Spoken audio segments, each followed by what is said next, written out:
Ambassador Lyrax Vreen's antennae quivered with anticipation as the sleek Galactic Confederation vessel glided into Earth's orbit.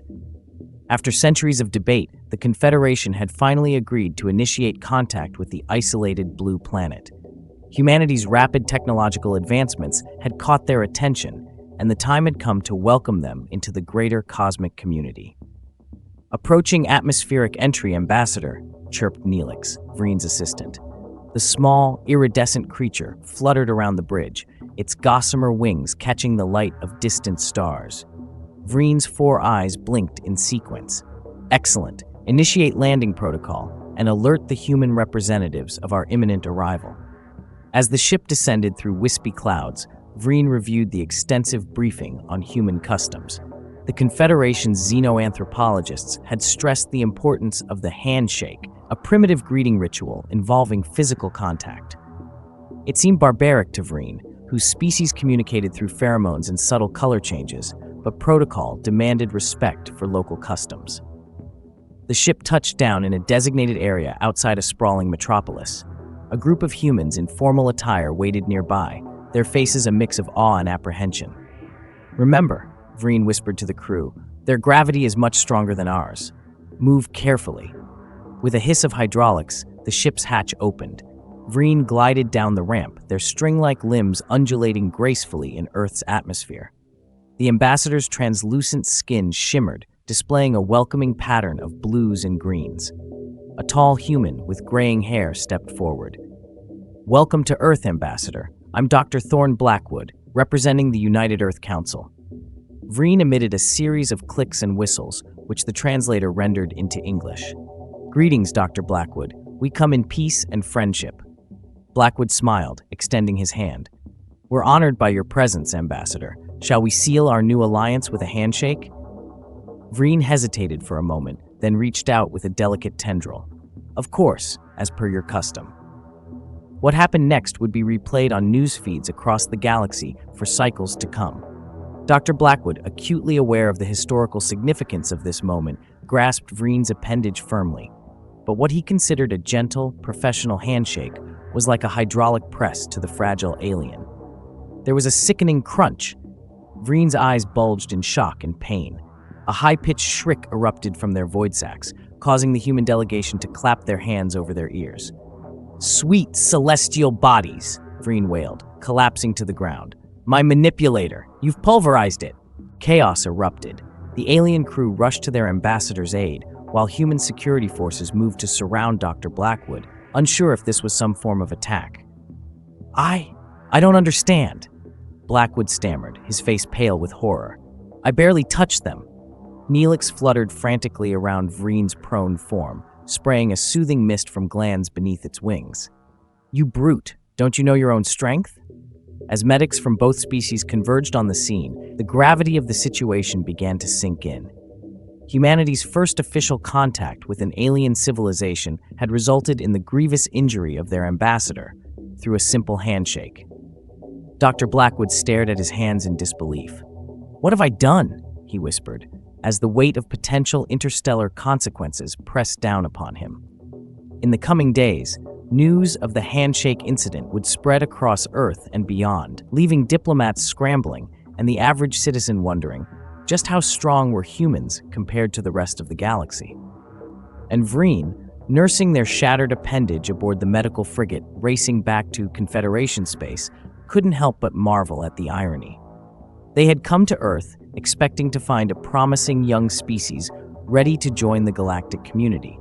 Instead, they had discovered a planet of giants whose gentlest touch could spell disaster for the unprepared. The universe, it seemed, had a twisted sense of humor. The Galactic Confederation's emergency session chamber buzzed with a cacophony of alien languages. Representatives from 1,000 worlds argued in a dizzying array of communication methods, from pulsating light patterns to subsonic rumbles that shook the very foundations of the building. At the center of this interstellar maelstrom stood Zix Vox, the Confederation's chief diplomat. His gelatinous form rippled with stress-induced bioluminescence as he attempted to bring order to the chaos. "Silence!" Zix's voice boomed through the translator matrix, momentarily stunning the assembly into quietude. We must approach this situation with logic, not hysteria. A hulking creature, covered in crystalline scales, lumbered forward. This was Kraz Thuk, representative of the militant Obsidian Collective. Logic? The humans shattered Ambassador Vreen's primary manipulator with casual ease. They're clearly too dangerous to. Too dangerous? The interruption came from an unexpected source. Neelix, Vreen's assistant, who had insisted on addressing the assembly. The diminutive being's wings hummed with agitation as it zipped around the chamber. Have you all lost your minds? Did you miss the part where this was an accident? Murmurs rippled through the gathering. Zik seized the moment, his outer membrane flushing a calming blue. Neelix speaks wisely. We must remember that humans have been isolated, unaware of their relative strength compared to other sapient species. This was a tragic misunderstanding, not an act of aggression. Back on Earth, a similar crisis meeting was unfolding in the United Earth Council's headquarters. Dr. Thorne Blackwood sat with his head in his hands, looking utterly defeated. "I've ruined everything," he groaned. "Centuries of searching for extraterrestrial life, and I managed to cripple the first alien dignitary I meet." Counselor Elowen Frost, a stern woman with piercing green eyes, paced the room. "Pull yourself together, Blackwood. We need solutions, not self-pity. The Confederation ship that brought Vreen is still in orbit. We have a narrow window to salvage this situation." Rin Takashi, the Council's xenobiologist, spoke up. "What if we offered our medical expertise? Human surgical techniques might be able to repair Ambassador Vreen's injuries." Frost's eyes narrowed. After what happened, they'd never trust us to. "Wait," Blackwood's head snapped up, a spark of hope in his eyes. "What about robotic surgery? We could provide the technology, but their own medical team could perform the procedure." Across the vast emptiness of space, two civilizations raced against time to prevent a diplomatic disaster. On the Confederation medical frigate, Ambassador Vreen drifted in and out of consciousness, their shattered appendage throbbing with unimaginable pain. A gentle chime roused the ambassador. Neelix fluttered into view, excitement evident in the rapid color changes across its wings. "Ambassador, wonderful news. The humans have offered us access to their robotic surgical technology. Our medical team can use it to fully repair your manipulator." Vreen's eyes widened in surprise. "The humans want to help, even after?" Neelix bobbed enthusiastically. "They're mortified by what happened. Dr. Blackwood himself sent a personal message, begging for a chance to make amends." For the first time since the incident, Vreen felt a flicker of hope. Perhaps this catastrophe could be turned into an opportunity for understanding. Days later, as Vreen flexed their newly healed manipulator, a transmission arrived from Earth. Dr. Blackwood's face appeared on the view screen, etched with concern. "Ambassador Vreen," he began, his voice heavy with emotion. "Words cannot express how deeply sorry I am for the pain I've caused you. I hope you can forgive my ignorance and accept our offer to continue diplomatic relations, with some obvious modifications to our greeting protocols." Vreen's skin rippled with a complex pattern of forgiveness and cautious optimism. "Dr. Blackwood, your willingness to right this wrong speaks volumes.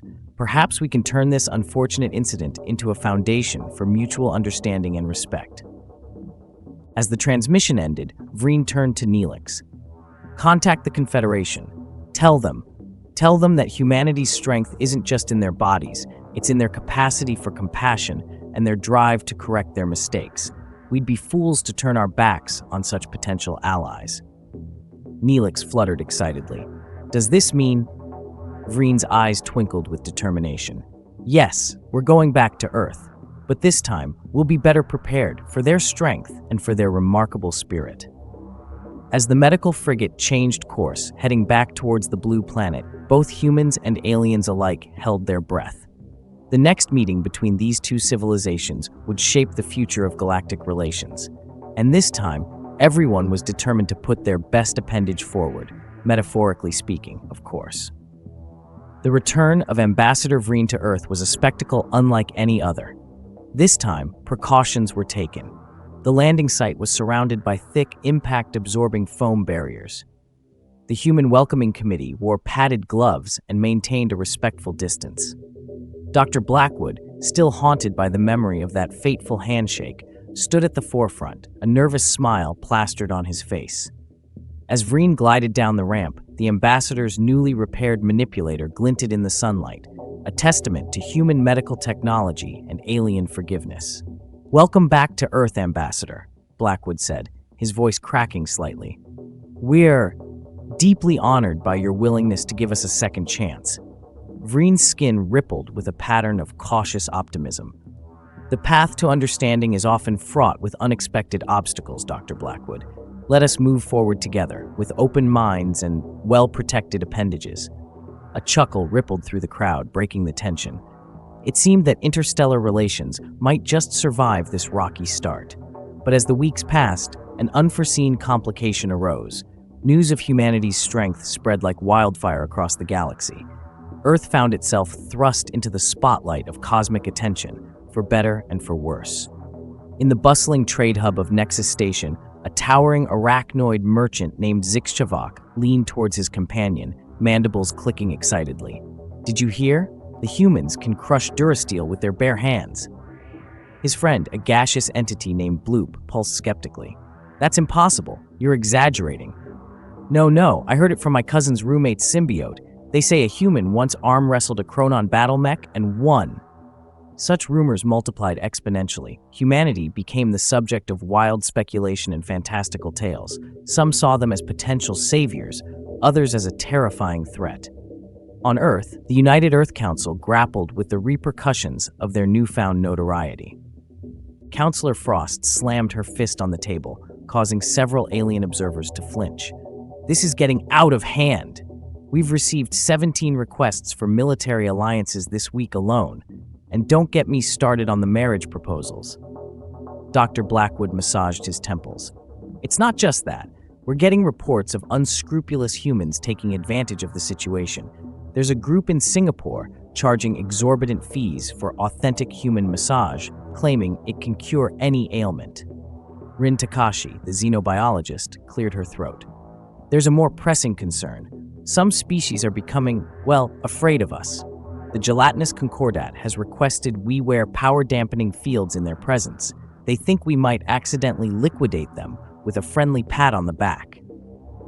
Meanwhile, in the darker corners of the galaxy, other forces took note of humanity's reputation. In a shadowy chamber on the planet Nordrix, a group of figures huddled around a holographic display of Earth. "So," hissed Drakthor, leader of the infamous Void Marauders, "these humans are as strong as they say?" His lieutenant, a cyborg named X-22, nodded. "All evidence suggests their physical capabilities far exceed galactic norms." Drakthor's eyes gleamed with malevolent interest. "Interesting. Very interesting. Imagine what we could do with an army of human thralls, their strength coupled with our persuasive technologies." Back on Earth, blissfully unaware of the plots being hatched light years away, humanity continued to navigate the choppy waters of galactic politics. Ambassador Vreen, now a permanent fixture in diplomatic circles, found themselves constantly mediating between excited humans and wary aliens. "No, Chancellor Gloop, humans cannot shoot laser beams from their eyes," Vreen explained patiently to a quivering mass of tentacles. "And General Zarkon, I can assure you they do not possess the ability to devour entire planets. That's just a misunderstanding based on an old Earth entertainment called Hollywood movies." As night fell over the United Earth Council headquarters, Dr. Blackwood stood at the window, gazing up at the stars. The weight of humanity's new role in the galaxy pressed heavily on his shoulders.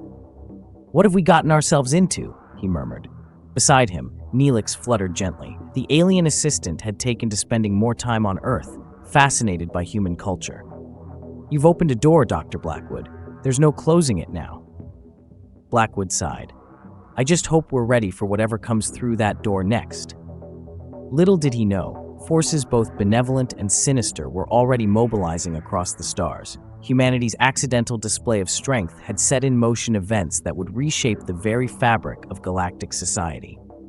And somewhere in the vast expanse of space, a new player watched the unfolding drama with keen interest. The Cosmic Arbiters, an ancient and mysterious race, had finally taken notice of the young species from the blue planet. "How curious," their leader mused, countless eyes blinking in sequence. "Perhaps it's time we paid these humans a visit. After all, with great strength comes great responsibility." The stage was set for the next act in humanity's cosmic debut. And this time, the consequences would extend far beyond a simple handshake. The Galactic Bazaar on Nexus Station was a riot of color, sound, and exotic scents. Beings from 1,000 worlds haggled, gossiped, and gawked at the latest curiosities from across the cosmos. But today, all eyes were on a singular attraction, the first ever human cultural exchange booth. Jace Ripley, a former Earth historian turned reluctant galactic ambassador, stood behind the counter, trying not to flinch as a Gorgolian with 16 eyes peered at him intently. "Is it true," the alien burbled through its translator, "that humans can bend quantum steel with their eyelashes?" Jace sighed. It was going to be a long day. "No, that's just a rumor. We're strong compared to some species, but we can't." "Oh!" A small fuzzy creature bounced excitedly. "I heard humans can swallow stars. Is that how you get your energy?" "What? No, we eat normal food, like..." Before Jace could finish, a commotion erupted near the back of the crowd. A towering, multi-limbed being shouldered its way forward, bioluminescent patches flashing angrily. "Enough of this farce," it boomed. "I am Zixthor, greatest warrior of the Novalian Empire. I challenge this human to combat. We shall see how strong they truly are." Jace's eyes widened in panic. "Now wait just a minute." But the crowd was already chanting, "Fight, fight, fight!" Meanwhile, light years away, the Void Marauders were putting their nefarious plan into action. Drakthor stood on the bridge of his flagship, the Shadowbane, as it approached Earth's solar system. "Status report," he growled. X-22, his cyborg lieutenant, consulted a holographic display. "Our cloaking technology is holding, Lord Drakthor. The humans remain unaware of our presence. The mind control beam is charged and ready." Drakthor's lips curled into a cruel smile. "Excellent. Soon, we'll have an army of superpowered human slaves at our command. The galaxy will tremble before us." Back at the Galactic Bazaar, Jace found himself in an improvised arena, facing the hulking form of Zixthor. The alien warrior brandished several sharp appendages, each crackling with energy. "I'll go easy on you, human," Zixthor sneered. "I'll only use 3 of my battle arms." Jace raised his hands placatingly. "Look, I'm not a fighter. I'm a historian. Can't we just..." With a roar, Zixthor charged. Jace, acting on pure instinct, ducked. The alien's momentum carried it forward, its battle arms tangling in a nearby tapestry. There was a tremendous crash as Zixthor tumbled into a stack of anti-gravity crates. The crowd gasped. Then, to Jace's horror, they erupted in cheers. "Did you see that?" someone shouted. "The human moved so fast, I didn't even see him touch Zexthorn." "Such power," another voice exclaimed. "He defeated the Novalian with just a thought." Jace tried to protest, but his voice was drowned out by the adulation of the crowd. As he was hoisted onto the shoulders of his newfound admirers, he caught sight of a familiar face in the crowd. Ambassador Vreen stood at the edge of the throng, all 4 eyes blinking rapidly in what Jace had learned to recognize as exasperation. "Oh no," Jace mouthed silently to the ambassador. "Not again." Vreen's skin rippled with a pattern that clearly said, "We need to talk. Now." As the unwitting hero was paraded through the Galactic Bazaar, news of the incredible human victory spread at faster than light speeds across the galaxy. On Earth, the United Earth Council was once again in crisis mode. "A fight?" Counselor Frost's voice could probably be heard in orbit. "We send a historian to promote cultural understanding, and he ends up in a brawl?" Dr. Blackwood, looking more haggard by the day, attempted to calm her.